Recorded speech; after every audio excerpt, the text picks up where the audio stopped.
Bonjour tout le monde, mon nom est Daniel Lafrance, bienvenue à notre tutoriel After Effects. Aujourd'hui, ce qu'on va voir, c'est avec Element 3D version 2.2, les outils de déformation, comment créer des animations comme celle-ci ou comment déformer tout simplement des primitifs ou des items qu'on a dans notre galerie 3D pour pouvoir faire des choses assez extraordinaires. On va aller voir comment ça se passe à l'intérieur d'Element 3D. J'ai déjà ma composition qui est ouverte ici. On a notre solide avec élément 3D dessus, notre arrière-plan et notre caméra si on veut changer l'angle de la caméra. On va aller sur Scene Setup sur élément 3D après avoir cliqué sur le calque. Et on va regarder ici notre sphère. Si je la détruis tout simplement, je l'enlève. Je vais en mettre une autre. Si ma sphère me semble très normale, très belle comme l'autre, mais il y a des modifications à apporter si on veut utiliser la déformation. Ça, c'est les problèmes que j'ai eu au début, mais je peux vous donner l'exemple. Vous vous rappelez de ce que mon animation avait l'air au début. Alors, si je retourne avec cette sphère-là qui est pas travaillée, si je regarde mon animation, elle me semble moins belle un petit peu. C'est plus grunge un petit peu. Il y a moins de définition, c'est plus carré, etc. Donc, pour que ça soit plus joli, il faut tout simplement aller ajuster quelques paramètres. Comment les ajuster? On va tout simplement changer notre visualisateur en wireframe ici pour voir nos segments. Voir comment on est équipé dans nos segments. On va aller augmenter le nombre de segments. Ça se fait ici dans les paramètres au départ. Là, j'ai 6 segments, donc on va augmenter ça à au moins 12. On va doubler le nombre de segments. On va tout simplement ensuite descendre ici à Surface Option. On va aller cliquer sur le menu ici. Au lieu de From Model, on va mettre Dynamic Deform. Le Normal Threshold, on va augmenter ça à 180 qui est au maximum. Et on va cliquer sur Optimize Mesh. Qu'est-ce que ça fait? Ça, c'est que si on regarde le nombre de segments que j'ai ici, le nombre de faces, si je fais Optimize Mesh, puis je regarde ces montants-là, le nombre de segments a changé. C'est que les points sont plus pris en considération. Ils les ont tout simplement éliminés pour ne pas les calculer. Donc, ça ne change rien à notre forme, mais ça change le calcul de l'ordinateur, donc c'est beaucoup plus rapide. Alors, maintenant qu'on a fait ça, on va remettre ça comme ça. On va aller voir dans After Effects ce que ça donne.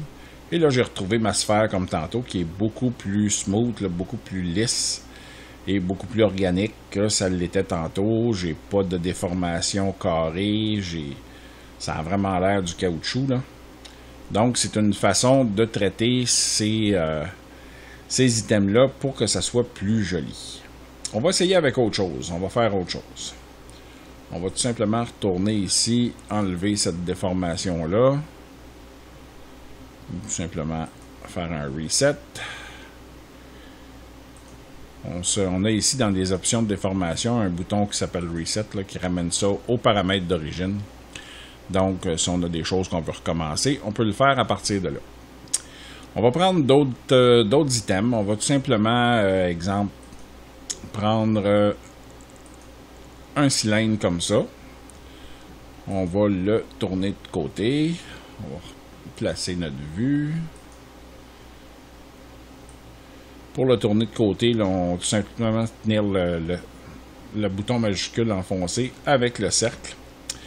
Et on va être capable de le faire. On va cliquer sur l'échelle. On va tout simplement augmenter sa longueur. Et on va venir ici réduire la taille pour le retrouver une taille plus normale ici. Maintenant, on va aller voir en wireframe ce que ça donne. Là, ce qu'on peut voir ici, c'est que j'ai des segments, mais j'ai pas de segments latérales comme ça là, qui sont perpendiculaires. Donc, si je vais aller le déformer, celui-là, exemple, je le prends directement comme ça. On va aller dans After Effects. Et que je voudrais déformer ça ici. On va utiliser la caméra. Là, dans mes outils de déformation, je vais aller dans, exemple, Bend. Et je vais faire Enable. Et je veux plier ce tuyau-là.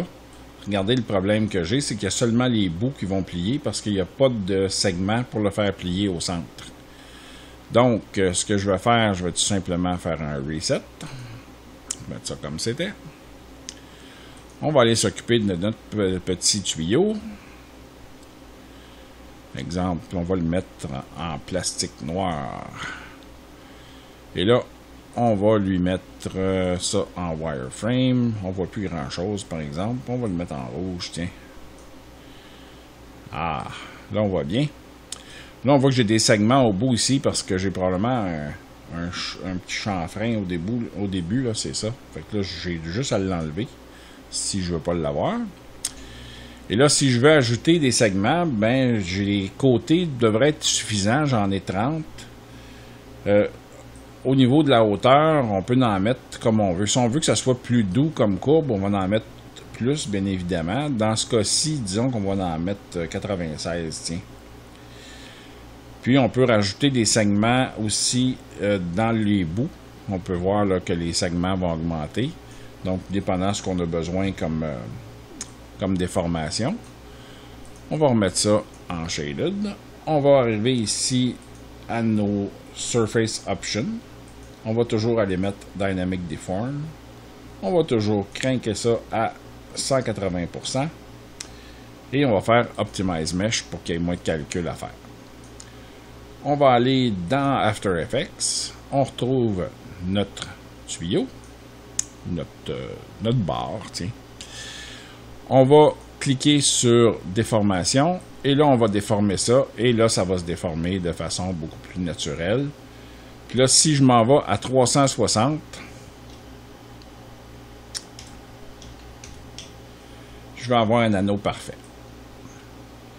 Là, l'anneau, bien entendu, est accroché par le centre de tout ça. Mais si je veux mettre ça au centre du cercle, je vais tout simplement cliquer sur Center ici. Et je vais pouvoir avoir mon anneau complètement fermé ici. Fait qu'il y a un paquet de choses possibles avec ça, mais tout dépendant de la résolution qu'on va lui donner. Là, vous voyez, c'est parfait comme cercle, c'est très beau, les ombres sont au bon endroit, tout est bien. Là, on voit un petit peu la démarcation où c'est ensemble. Dans certains cas, c'est bien, ça a l'air d'une marque de soudure. Dans d'autres cas où on ne voudrait pas ça, on va tout simplement augmenter à 361 pour que ça rentre un petit peu plus à l'intérieur, et voilà. On voit à peu près plus rien. Fait que ça, c'est une façon de déformer ces choses-là. On va faire un reset ici. Et voilà. On va aller dans notre Scene Setup. On va aller dupliquer ces tuyaux-là, un à côté de l'autre. Par exemple, en tenant Alt, je vais le dupliquer ici. En tenant Alt, j'en duplique un autre là. Je vais les rapprocher un petit peu plus proche. Comme ça ici. Et là, je peux sélectionner les trois. En appuyant sur majuscule, je fais Alt. Et je peux encore les dupliquer comme ça. Maintenant, ce que je vais faire, je vais juste changer la couleur de certains. On va mettre ça de différentes couleurs. On peut mettre différents matériaux aussi. On peut mettre un chrome. On peut mettre un or. Et on peut mettre un en pierre. Tiens. Et voilà. Là, on a différents matériaux. On a différents tuyaux. On a toujours la même résolution. Donc, c'est important de garder ça en tête. Alors là, je retrouve mon assemblage. Je peux utiliser le twist dans différents axes. C'est sûr que dans d'autres axes, ça peut être assez spécial comme effet, bien entendu. Par exemple, dans l'autre sens aussi, c'est assez spécial. On a les phases ici qui nous permettent de tourner ça dans l'autre sens. Par exemple, comme ça ici, puis après ça, twister tout simplement. Pour que ça donne l'allure qu'on désire.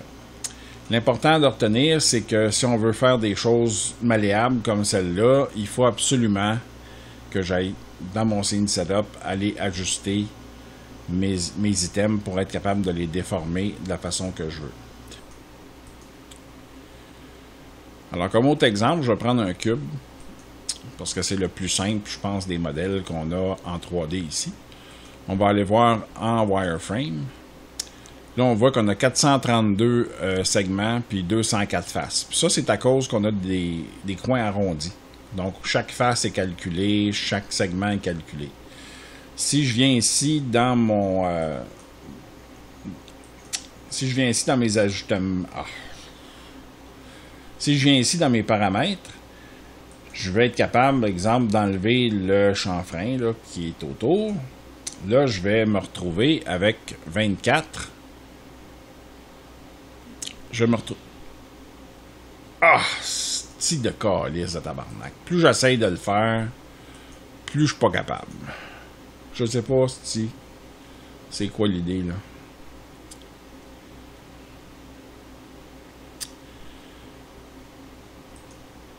Comme autre exemple, on pourrait prendre un cube. Le cube, par définition, n'a pas beaucoup de côtés. Si on regarde ici, le nombre de segments, 432, le nombre de faces, 204, ben, on n'a pas beaucoup de surface dans les côtés. On en a surtout dans les coins arrondis. Si je vais enlever, ici dans mes paramètres, là, si je vais enlever chamfer, là, qui est le chanfrein, si on veut, le bevel sur le côté, excusez-moi le nom, le nom français m'échappe, ben je vais tomber avec 24 segments puis 12 faces. C'est pas beaucoup pour créer de la déformation. Donc, ce qu'il faut faire, là on va aller voir un petit peu ce que ça donne, un cube qui se déforme sans avoir trop de définition. Ben, si j'utilise, exemple, le twist, que je prononce trop le twist, ben je vais avoir des artefacts, là, ça va se briser, là, c'est pas très joli à regarder. Donc, on fait 0 ici, on va enlever ça, on va revenir à notre scene setup, et là, on va le mettre en wireframe pour voir ce qu'on fait. Première chose, on va ajouter les segments. On va aller dans nos ajustements ici, on va mettre 32 segments, tiens. 32 par 32. Là, on voit qu'on a beaucoup plus de définition, beaucoup plus de surface, etc. Pour éviter que ce soit trop long à calculer pour notre appareil, notre machine, on va aller descendre ici dans les options de surface. On va aller mettre Dynamic Deform. On va augmenter le threshold au maximum. Et on va tout simplement cliquer sur Optimize Mesh. Si on regarde le nombre de segments et le nombre de faces que j'ai ici, on voit ce que ça fait Optimize Mesh. Ça va tout simplement éliminer tous les points qui sont calculés en quadruple puis en double, parce qu'ils passent chacun leur tour. Ils vont en conserver seulement un pour les calculs. Donc, ceci étant fait, on va remettre Shaded. On va lui mettre une belle couleur rouge. Donc, on a notre cube ici. On va aller le déformer. Là, si je viens déformer mon cube et que je prends la même option, le twist, là, on voit que mon cube a l'air en gélatine. Il est beaucoup plus flexible. Si je le tords, là, il va tourner en spirale. Pourquoi? Parce qu'il y a assez de définition maintenant pour être capable de le faire. Avant ça, c'est impossible. Même chose si je vais dans l'option Bend pour le plier, puis que je décide de le plier, il va avoir des courbes. Ce qu'il n'aurait pas pu avoir autrement, ça aurait été des lignes droites. Donc, je peux faire des pièces qui vont m'intéresser là au niveau géométrie. Là. Je peux changer l'angle aussi. Donc, ça peut être différent. Je peux me mettre au centre. Non, je ne touche pas à ça. Vous comprenez le principe. Donc, ce qui est important de retenir avec Element 3D, c'est que si je veux déformer une pièce quelconque en 3D, il faut qu'il y ait suffisamment de segments et de surface pour être capable de faire un beau travail. Donc, c'est sûr qu'on le tient au minimum pour que notre machine soit capable de le prendre, là, dépendant de l'ordinateur qu'on possède. Mais moi, ce que je vous dis, c'est que plus il y en a, plus c'est facile de faire un beau travail. Donc, plus votre ordinateur est capable de le supporter, c'est sûr que si on a juste une pièce, ça prend pas beaucoup de jus de votre carte vidéo. Par contre, si vous avez plusieurs cubes, plusieurs animations, vous avez quelque chose de complexe, on essaie de s'en tenir au minimum pour la déformation, puis on essaie de déformer pas trop si on est capable. Alors, j'espère que vous avez appris quelque chose de nouveau et que ça va vous aider dans vos projets futurs. Moi, en tout cas, ce truc-là m'a aidé parce que j'avais de la misère à déformer mes objets au début. Je ne connaissais pas la solution. Alors, j'espère que je vous ai donné un petit peu d'outils pour pouvoir régler certains problèmes.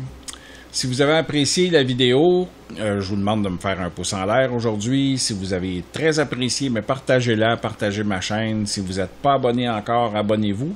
Vous ne manquez rien de ce qui s'en vient. Dans les prochaines semaines, je vais être en vacances, probablement pour une semaine et demie, là, qu'il y aura peut-être pas de tutoriel. Mais je vais laisser un message de toute façon sur ma chaîne là, pour vous aviser quand ça va revenir. Et au retour de vacances, il y aura des tutoriels pour débutants aussi qui vont être faits. Là, je suis en train de travailler dessus. C'est un petit peu plus long à faire qu'un tutoriel normal. Je vous souhaite un excellent week-end, puis on se revoit au retour des vacances.